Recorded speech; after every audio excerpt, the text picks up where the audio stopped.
여러분들 커피 좋아하시죠? 커피를 평생 안 먹다가 몇 개월 전부터 먹기 시작했습니다. 먹어도 설탕하고 크림 잔뜩 들어간 시원한 아이스 커피만 먹다가 요즘에는 그 커피보다 그냥 따뜻한 커피가 좋아서 쓴 커피를 마시기 시작했는데요. 커피가 그대로 있을 때는 그저 하나의 열매입니다. 작은 콩입니다. 하지만 그것을 볶은 뒤에 로스팅이라고 하죠. 가루로 만들고 그리고 거기에 뜨거운 물을 통과시키면 다양한 맛과 향을 낼 수 있습니다. 어디서 재배되었는지 또 어떤 종류의 커피인지에 따라서 커피 맛이 또 다 달라진다고 합니다. 이 커피를 볶는 로스팅의 단계도 8단계 이상 된다고 얘기를 하고요. 그에 따라서 맛도 확연하게 다 달라진다고 합니다. 찬물을 부어서 마시는 걸 콜드브루라고 한다고 얼마 전에 배웠는데 박대인 목사님한테 배웠어요. 주시는데 그게 찬물을 한 방울씩 떨어뜨려서 만드는 커피라고 얘기를 하더라고요. 어떻게 내리느냐, 어떻게 보관하느냐에 따라서도 커피 맛이 다 달라집니다. 이 세상에는 이런 다양한 공정을 거친 다양한 커피들이 있는데요. 어느 커피가 최고의 커피라고 할 수 있을까요? 여러분들은 어떤 커피를 제일 좋아하십니까? 어떤 커피가 여러분들 제일 좋으세요? 설탕 잔뜩 들어간 맥심이 제일 좋습니다 라고 하시는 분들이 제일 많을 것 같은데, 젊은 분들은 열이면 아홉타 스타벅스요 라고 얘기할지도 모르겠습니다. 어떤 분들은 쓴 커피를 좋아합니다. 그런가 하면 신 커피, 단 커피를 좋아하시는 분들도 계시죠. 각자의 취향에 따라서 좋아하는 커피도 다 다릅니다. 그래서 이 커피가 최고다라는 의견은 사람마다 모두 다 아마 다를 겁니다. 그런데요, 교회 안의 다양성은 이 커피의 다양성을 넘어선다는 겁니다. 교회를 이루는 성도마다 성격의 다양성, 배움의 다양성, 경험의 다양성, 그리고 지금 처해 있는 환경의 다양성 등이 존재하기 때문입니다. 우리는 다 다릅니다. 결론적으로 말씀드리자면, 오늘 설교에 결론적으로 말씀드리자면, 교회 안에서 우리는 왜 다르지? 왜 저 사람을 저렇게 생각하지? 저렇게 행동하지?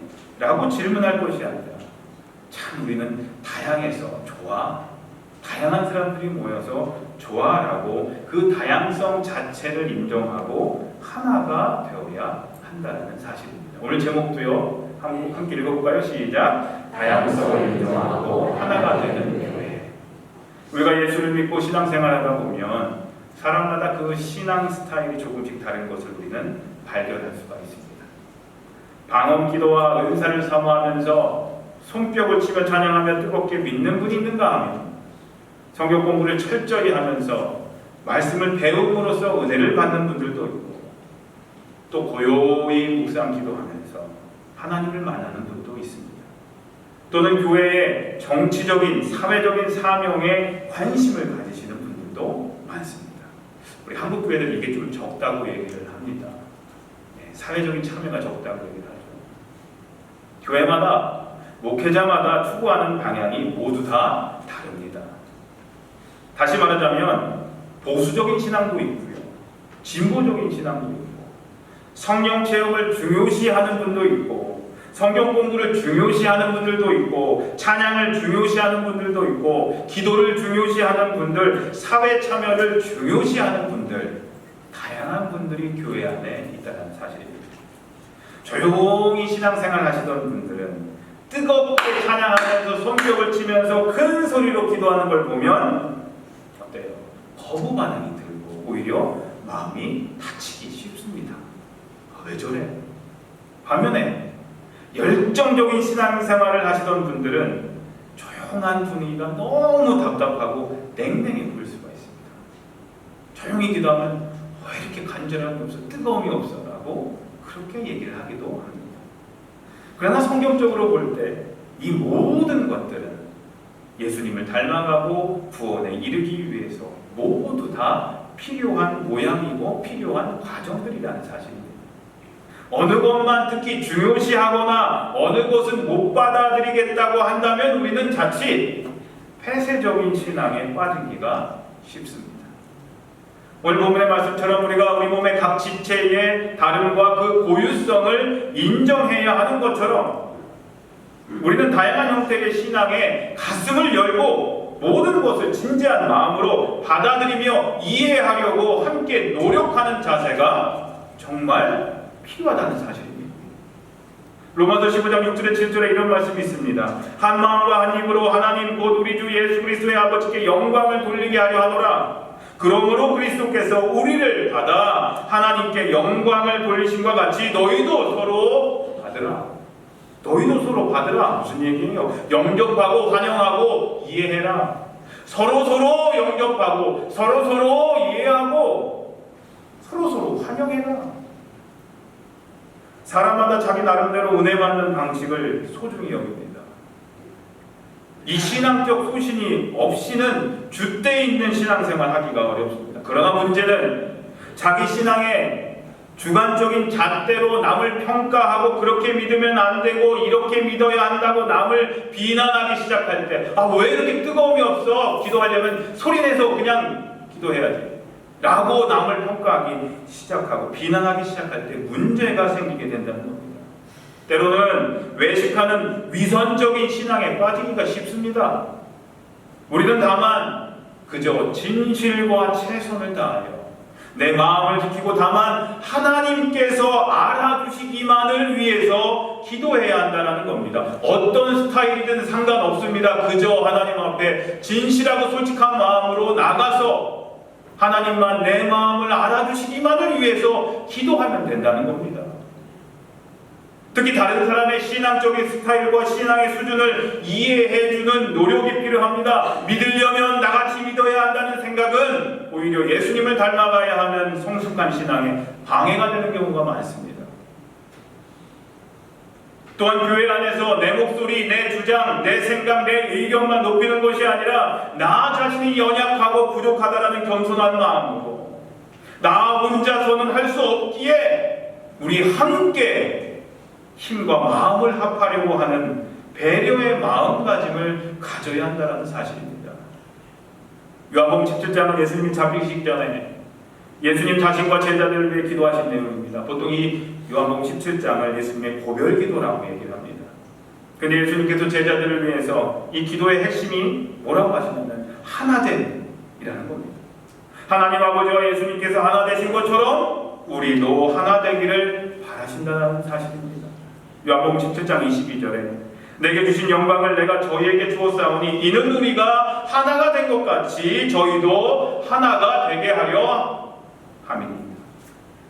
하나님 아버지와 예수님이 하나가 되신 것처럼 저들도 하나가 되게 해주십시오. 이것이 예수님의 유언과도 같은 말씀이셨습니다. 서로 다른 생각들 하면서 하나가 되지 못하다 보니 예수님의 유언과도 같은 기도 가운데 하나가 되게 좀 해주십시오 라고 했다라는 사실입니다. 사도 바울은 자신이 2년 정도 목회하던 에베소 교회에 편지를 보내면서 에베소서 4장에 교회 안에서 성도들이 하나가 될 수 있는 그런 실천사항, 방법들을 언급합니다.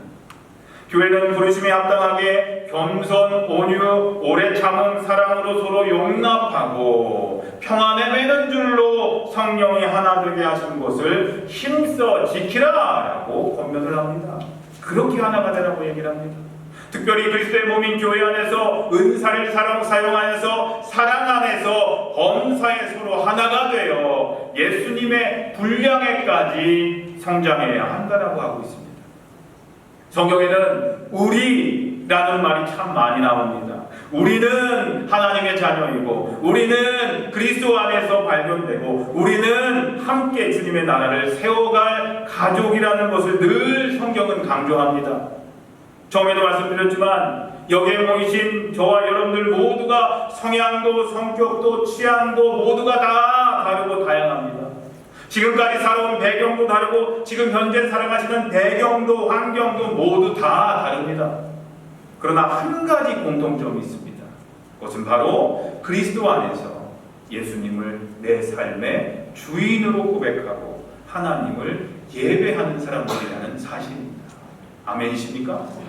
우리가 다 다르지만 예수님이 나의 주님이십니다를 고백하면서 우리의 아빠, 아버지 되시는 하나님 아버지 되시는 예수님을 예배한다라는 공통점이 우리들에게 있다라는 사실입니다. 이 한 가지 사실이 우리를 하나님 안에서 하나가 되기에, 한 마음을 품기에 충분한 이유가 된다는 사실을 꼭 기억하시길 바랍니다. 우리가 아무리 다양해도, 우리가 아무리 서로 달라도 예수 그리스도를 주님으로 모시고 있다는 이 사실이 더 강력하게 우리를 하나가 되게 하신다는 사실입니다. 우리가 그리스도 안에서 서로 다양성을 인정하면서 하나가 되기를 힘쓴다면, 우리 교회는 비록 큰 교회는 아니지만 이 지역사회를 향해서, 세상을 향해서 강력한 영향력을 끼치는 공동체가 될 수 있다고 저는 믿습니다. 사랑하는 성도님들, 하나가 되시기 바랍니다. 간곡히 부탁드립니다. 비록 우리는 다양하지만 하나님 안에서 성도들 간에 서로 힘을 합하십시오. 한 뜻을 품으십시오. 그리고 마음을 합하십시오. 이럴 때 우리 배단이 교회가 하나님이 원하시는 모습으로 분명히 아름답게 세워져 갈 수 있을 것입니다. 특별히 오늘은 세계 성찬 주일입니다. 월드 커뮤니언 선데이라고 합니다.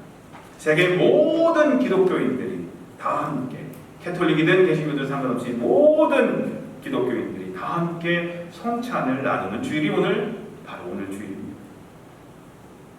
오늘 우리도 세계 성찬 주일을 지키면서 성만찬의 의미를 다시 한번 생각해 봤으면 좋겠습니다.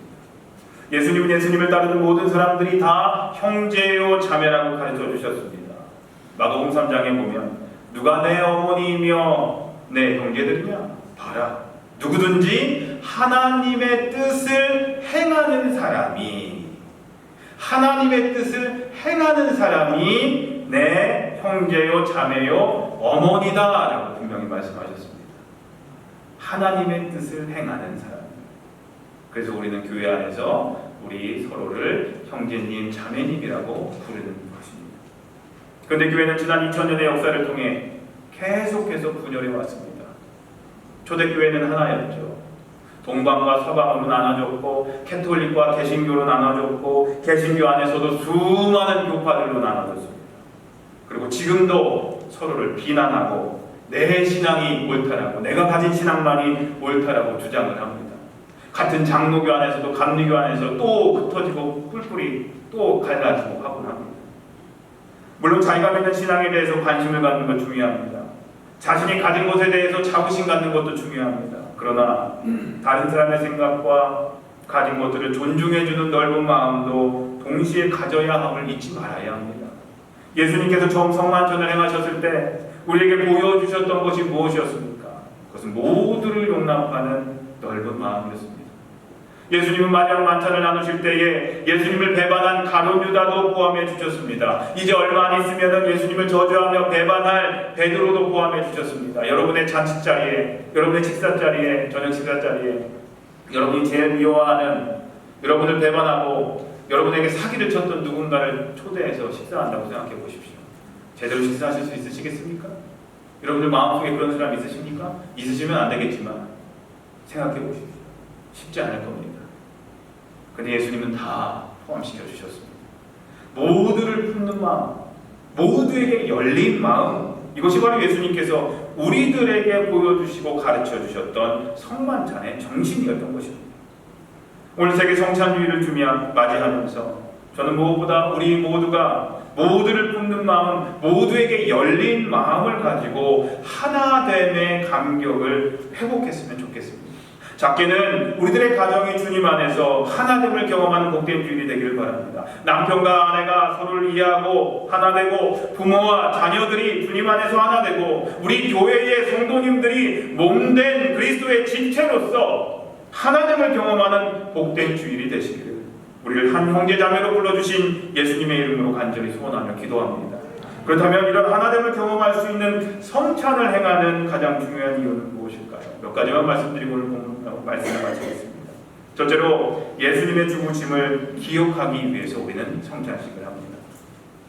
부서진 떡을 보면서 찢기고 부서진 예수님의 몸을 생각하고, 포도주를 보면서 우리를 위해 흘리신 예수님의 피를 기억하기 위함입니다. 우리가 팬데믹이기 때문에 그건 못하지만 우리 처음에는 빵 한 조각을 서로 떼서 드렸습니다. 빵 한 빵을 떼서 드렸죠. 기억하시죠? 그리고 그것을 찍어 먹었습니다. 같은 잔을 나눴습니다. 이것이 성찬의 의미이거든요. 지금 그렇게는 못하지만 마스크를 벗는 날 그렇게 하기를 소망합니다. 예수님의 찢긴 빵을 보면서 예수님의 몸을 기억하며 포도주를 보면서 예수님의 피를 기억하기 위함입니다.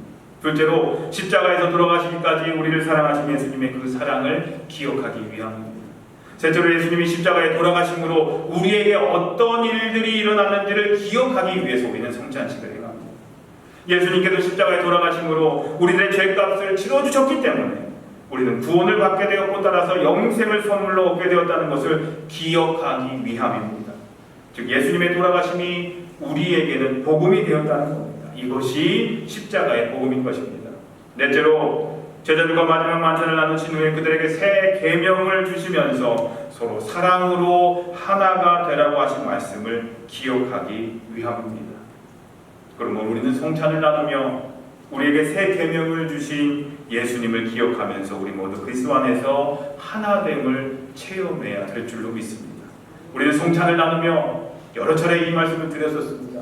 제가 제일 좋아하는 성찬식의 그 문구인데 말인데 여러 미랄이 한 덩어리에 떡이 된 것 같이 여러 포도알이 한 잔에 포도주가 된 것 같이 우리가 여럿이지만 주님의 성찬을 나눔으로 우리도 한 몸이 됨을 이 시간 경험해야만 합니다. 오늘 성찬 예식을 통하여 이러한 하나됨을 다시 확인하는 귀한 시간이 되시기를 간절히 소원하며 기도합니다. 사랑하는 성도님들, 서로의 다름, 다양성을 인정하고 하나가 되는 교회를 함께 만들어가는 우리 모든 배단이 성도님들이 되시기를 주님의 이름으로 간절히